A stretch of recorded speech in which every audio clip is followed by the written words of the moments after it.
আজকেও নদীর জল বেড়ে গেছে। দেখো বন্ধুরা, আমি তোমাদেরকে দেখাতেছি, অনেক জল বেড়ে গেছে ব্রহ্মপুত্র নদী। তাই তোমাদেরকে অল্প দেখাইতেছি।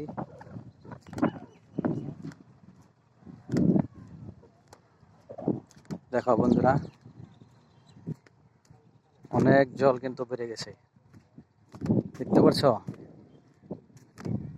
এই পার ও পার কোনো কিছু দেখা যায় না। দেখো দেখো বন্ধুরা, ওই দেখো, দেখতে পাচ্ছ?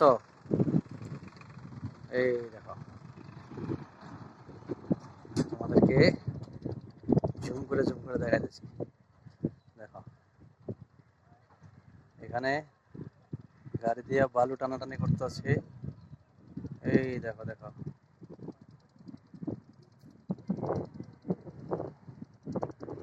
দেখছো?